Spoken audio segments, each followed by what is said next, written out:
26 సంవత్సరాల నమ్మకం, లక్షలాది సంతోషకరమైన వివాహాలు. తెలుగు మ్యాట్రిమోనీని డౌన్లోడ్ చేయండి. శ్రీరామ జయం. ప్రియమైన ప్రేక్షకులకు శ్రావణ పౌర్ణిమ శుభాకాంక్షలు. రాఖీ పండగ, హయగ్రీవ జయంతి, విఖనస మహర్షి జయంతి, యజ్ఞోపవీతాలను మార్చుకొనవలసిన రోజు. ఎన్నో విశేషాంశాల సమాహారం.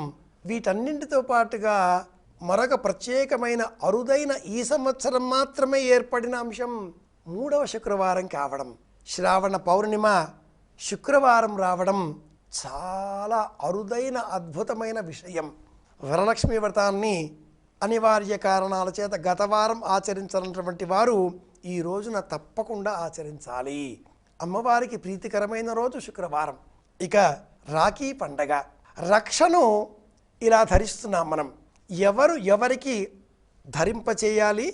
ఈ ప్రశ్న వేసుకున్నప్పుడు సోదరీ సోదరులు అంటూ సామాన్యంగా మనమంతా సమాధానం చెప్పుకుంటూ వస్తూ ఉన్నాం. బృహత్సామత్ క్షత్రవద్ వృద్ధవృష్ణియం విశ్వేత్తాతే సవనేషు. ఇలా భిన్నమైన మంత్రాల ద్వారా స్త్రీలు పురుషులు ఇరువురికి రక్షలు ధరింప చెయ్యాలి. ఇంటి పురోహితుల వారు విడివిడిగా ఆ ఇంటిలోని వారందరికీ రక్షలు ధరింపచేసేటటువంటి వారు. సోదరికి సోదరుడు, సోదరుడికి సోదరి, వీరు మాత్రమే కాకుండా అందరూ ధరించేటటువంటి సందర్భం ఈ రాఖీ పౌర్ణిమ. ఇల్లాలు అయిన ఆ ఇంద్రాణి శచీదేవి తన భర్త అయినటువంటి ఇంద్రుడికి కూడా ధరింపజేసింది.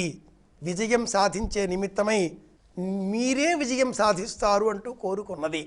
లక్ష్మీదేవి బలిచక్రవర్తికి సోదర భావంతో రాఖీ అలంకరించి బలిచక్రవర్తి గృహానికి కాపలాగా రక్షకుడిగా ఉన్న తన భర్తను వైకుంఠానికి తీసుకువెళ్ళింది. ఇటువంటి కథలు లోకంలో బహుళ ప్రచారంలో ఉన్నాయి. కానీ మనం ధరించే ఈ రక్ష ఏ విధమైన ప్రయోజనాన్ని మనకు అందిస్తుంది? ఎన్నో కథలు వింటూ వస్తున్నాం. మనం ధరించే రక్ష ప్లాస్టిక్తో, పూసలతో, దారాలతో చేసినది అయినప్పుడు వాటిని మనం ఎంతో ప్రేమగా సోదరి మనకు అలంకరిస్తే, చక్కగా కడితే మరుసటి నాడు తెంపివేసి చెత్తలో లేదా వృధా పదార్థాలతో సమానంగా పారవేస్తుంటాం. నేటి కాలంలో కాస్త డబ్బు పెరిగిన నేపథ్యంలో వెండి, బంగారం ఇలాంటి లోహాలతో ధరింపజేస్తే వాటిని మట్టుకు భద్రంగా దాచిపెట్టుకుంటూ ఉంటాం. సామాన్యులైన మనందరికీ కొత్తగా ఈ మధ్యకాలంలో గోమయంతో చేసిన రాఖీలు, రక్షలు లభిస్తున్నాయి. గోమయంతో చేసిన రాఖీ ధరిస్తే కూడా మనకు ప్రయోజనం చేకూరుతుంది. ఇందులో తులసి విత్తనములు వేసి వివిధములుగా కూడా పర్యావరణ స్పృహతో నేటి కాలంలో అనేకులు అందిస్తున్నారు. ప్లాస్టిక్ వినియోగాన్ని తప్పించే విధంగా, తగ్గించే విధంగా ఉండే ఈ విధమైన రక్షలను మనం వినియోగిద్దాం.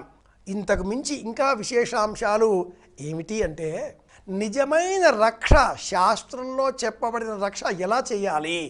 5 వరుసల దారానికి పసుపు రాచి, పసుపు కొమ్ముతో 2 ముడులు వేసి, అనంతరం ఆ పసుపు కొమ్ము కట్టిన ఆ రక్షను సోదరుడి చేతికి రక్షగా కట్టాలి. ఏనబద్ధో బలిరాజా దానవేంద్రో మహాబలః తేన త్వాం అపి బధ్నామి రక్షమాచలమాచల. యజ్ఞోపవీతాన్ని ధరించే అర్హత కలవారు 9 వరుసల ఆ యజ్ఞోపవీతాన్ని ధరించిన అనంతరం వేదాన్ని వినాలి. వేదం అంటే తెలుసుకోవాలి. కొత్త పాఠం ప్రారంభం చేయాలి. అందరూ వేదాన్ని వినవలసిన రోజు ఈరోజు. శనగపప్పు, బెల్లం వీటితో చేసిన పదార్థాన్ని హయగ్రీవ జయంతి సందర్భంగా నివేదనగా అర్పించాలి. అలాగే విశేషంగా విఖనస మహర్షి జయంతి కూడా అయిన నేపథ్యంలో ఆగమశాస్త్రాల జ్ఞానం అంటే ఏమిటో సారాంశంగా తెలుసుకునే ప్రయత్నము చేయాలి. జ్ఞానాన్ని పెంపొందింపజేసుకోవలసిన రోజు జంధ్యాల పౌర్ణిమ. యజ్ఞోపవీతాన్ని మార్చుకోవలసిన రోజు, యజ్ఞోపవీతానికి సంబంధించిన పవిత్రమైనటువంటి రోజు. అన్నింటికంటే కూడా మించి రక్షాబంధనం, రక్షణ పొందేటటువంటి రోజు. అందరినీ రక్షించమని జగద్రక్షకుడైన ఆ కృష్ణ పరమాత్ముడిని వేడుకుందాం. అందరి క్షేమాన్ని కోరుదాం. మళ్ళీ కలుసుకుందాం. శ్రీరామ జయం.